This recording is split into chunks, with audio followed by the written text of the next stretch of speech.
Mix in the Dark. Hey, what's up? It's my Yang from Mix in the Dark. Welcome to another episode. I know some of you are wondering about part 2 of Come Home Late and It Will Follow You.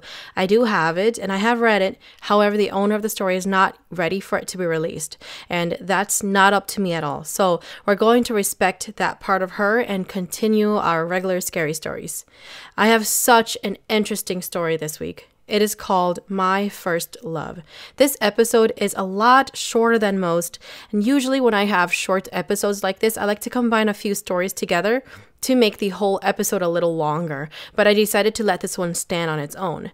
And the reason why is mainly because I just think that it is a very unique story. Don't get me wrong, when I first read the story, I was thinking to myself that this is definitely a love story and not a scary story. And why on earth would this person send me the story? But let me tell you, it is definitely a scary story. Take a listen. Please enjoy.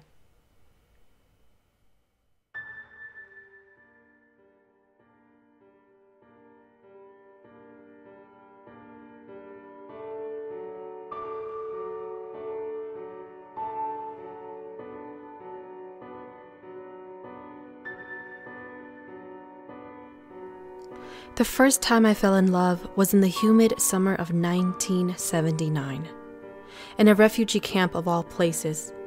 Love was not on my mind because the violence of war was still looming over us, but somehow my family made it out safe in one piece and living in Thailand. The camp where we lived wasn't as big as Ban Vinai or Longkeng or the other refugee villages. It was a bit further away. It was much smaller, no fences or wires, and we were free to come and go as we pleased in our small village. The rhythmic chopping of bamboo wood by my father brings me much nostalgia of building our first house there. We didn't get as many supplies as Ban Vinai did though, so it was rough. Still, Hmong folks were known for making the best of things, and we made do with refugee camp life. Becoming a 9-year-old is a funny time in a woman's life. You're not quite a teenager yet, but you hate being called a child since you have so many duties and responsibilities. I couldn't complain. I was alive. It's also a time when you start to have a small sense of yourself as an individual, yet at the same time, you become quite curious about the world around you. You begin to develop crushes, sure, but the act of loving someone who isn't family was still alien to me at the time. I would hear stories about women in abusive relationships, and although I have never been hit by someone I loved, I can relate to becoming afraid of someone who you once loved. It all started one night when I was sleeping on my bed next to the thin sheet wall of wood in our house at camp. A gingerly voice came through the wall calling my name. Ba, or flower. Startled, I remained quiet, still pretending to sleep. The voice introduced himself as Cheng, a local 12-year-old boy who also lived in a refugee camp further away. He was visiting our small camp today to deliver some goods and had seen me, but was too shy to introduce himself because I was so pretty, he said.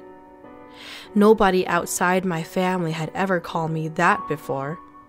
The first few nights, I never said anything back out of fear.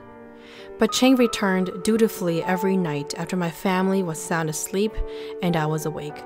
And he would tell me stories of his travels outside of camp.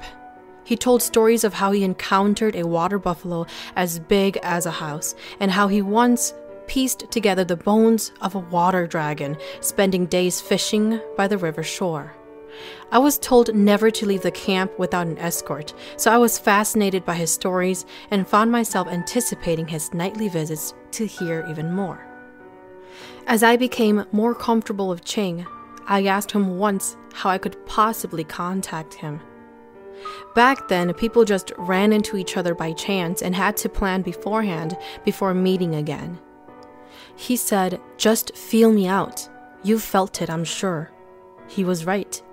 I could feel his presence like a building emotion welling up inside me, and when I felt like I was going to burst, his voice would slip through the thin walls of our house like a whiff of sweet fragrance, relaxing me into a romantic stupor.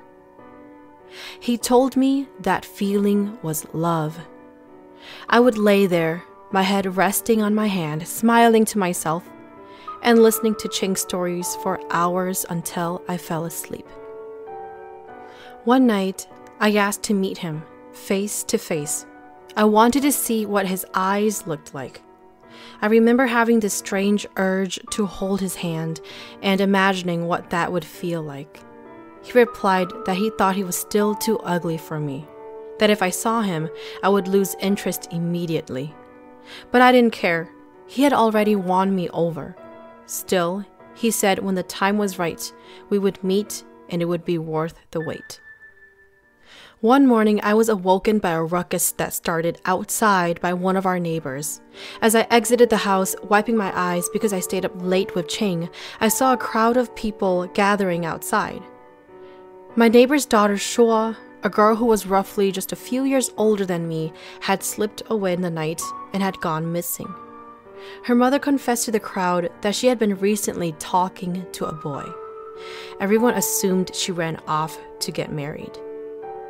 The elder calmed everyone down and said that if she was married, a mikgong or a wedding negotiator from the boy's family would come in a day or so.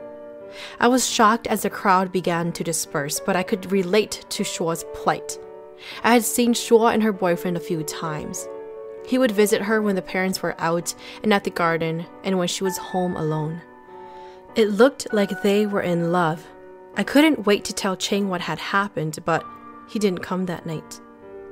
Ching would return from a long trip a couple of days later, but all I could tell him was that the mikgong for Shua never came. Then it happened. My father had finally gotten notice that we were ready to leave for America. A Christian church had sponsored us to live in their community in the States. My parents were ecstatic as I tried to hide my heartbreak. I didn't know how to break it to Ching. I almost didn't want to. That night, Ching came by as usual. I told him the news, and although he said he was happy for me, I could hear sadness in his voice. I asked him to go find a sponsor too, that we could reunite somewhere in America. I would make the effort to find him. He was hesitant. He said America was a place where he couldn't live. It was all too different. That this place was his home. My heart broke, and it was the first time I felt sadness over another person. I couldn't help myself, and I got up and hurriedly opened the door and went outside to see Ching. As I rounded the corner of our small house, he was gone. I heard the shuffling of clothing and movement of the shadows in the moonlight. I kept whispering, "Ching! Ching!" looking for his figure in the dark. Then something came behind me and grabbed my shoulder. It was my dad. He asked what I was doing outside so late, and I couldn't answer him at first. I told him I heard something, looking at the ground the whole time. He knew I was lying and ordered me back into the house. My father slept by the door for the remainder of the time when we stayed in the village. Ching did not return the next night, and he would not return until the night before the arrival of the truck that would take our family away to America. He had some exciting news for me and a plan. That night, he begged me incessantly to go with him. I was torn, but I couldn't express it enough to Ching. He was so eager on his plan. He explained that on my daily path to the garden, there was a fork in the road that led over a ridge. The path leads into a small stream, which is easy to cross but will lead into this dense forest. He would then mark a tree with a red piece of cloth so that I knew I was on the right track. I should then follow that into the forest. Not much further, he said, there would be a home that he had been building for us. He had also found Shua and her new husband, and they had come to live with him and were elated that I was going to join them. I mildly agreed to the plan because Ching would not take no for an answer. At the end, he told me he loved me, and I told him I loved him back. Seconds later, I was asleep. The next day, I was with my mother on our path to the garden to gather up some last-minute things. I told her I needed to pee once we got to the fork in the path, and she told me not to wander too far. I ended up taking the path, and sure enough, I came across the small stream Chang spoke about. I scanned the stream, the slow-moving water, and the surrounding trees, and found the red piece of cloth nailed to a tree across the river. I began to contemplate as the trickling stream and the sound of birds in the distance put me in a trance. I gripped the straps of my basket anxiously. It was then in my young life that I realized that we are all one or two choices away from a very different life. I tried to imagine my life with Chang, starting my own family, joining him on his adventures. The idea brought a smile to my face. But then, the thought of my parents alone in a new strange land, it pulled me back into reality. In my hesitation, I could hear my mom calling for me. It was then that I made my solemn choice to return. The time finally came for us to leave our village and home that I grew up in. Those who were leaving boarded an old pickup truck to be taken to the airport. My parents helped pull me up to the truck as I held on to the only thing I ever owned, a small bag of clothing. As the truck pulled away, there were relatives reaching out and holding hands with those on the truck. Everyone was crying. I sat with my family, still heartbroken. I was not able to see Chang before I leave. Then as soon as I looked up one last time, I saw a face in the crowd. The most handsome boy in the crowd stood there, making eye contact with me. I knew it was him. It had to be him. I called out to him, "Chang! Chang!" I screamed. My parents held me back as I sprung up. They thought I had gone crazy. I hoped Chang would be running towards me, trying to stop me from leaving. But he just stood there, his eyes full of disdain and resentment. Maybe I was mistaken. I gave in to my parents' restraint and sat back down befuddled. The crowd, the village, and Chang began to look smaller and smaller in the distance until they were completely gone from view.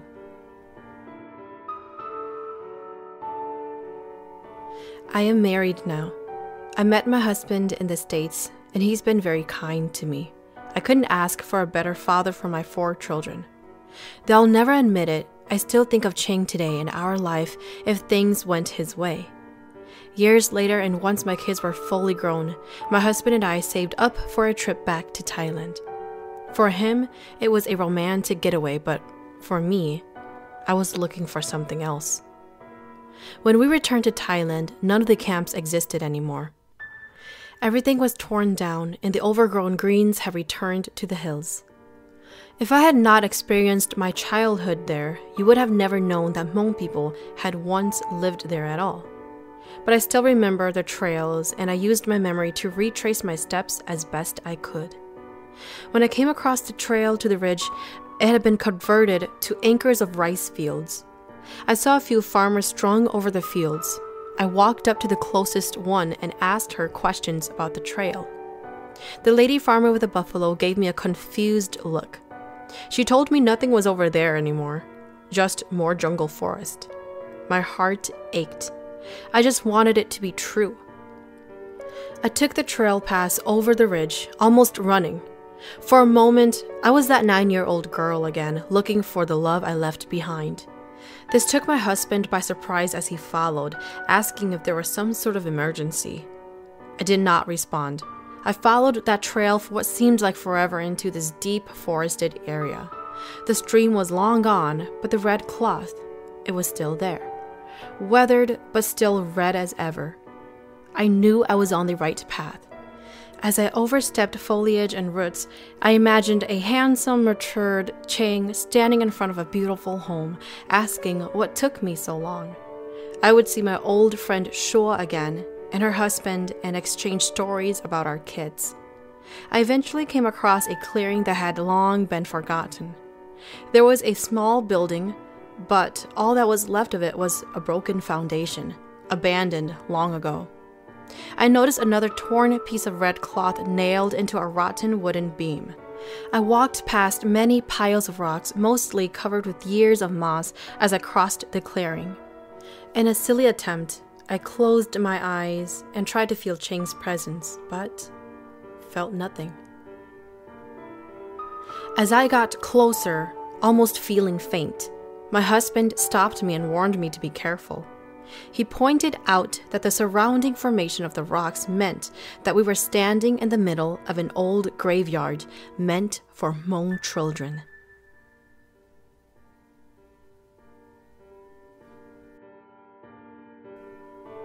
Thank you for listening to Mix in the Dark. I am your host, Mai Ying. Mix in the Dark is available on Spotify, Apple Podcast, or wherever you listen to your favorite podcast series. If you have a story that you would like to share, please send it to mixinthedark@gmail.com. If there's a story that you really enjoyed, feel free to hit up my tip jar on Venmo. Just search Mix in the Dark on the business tab.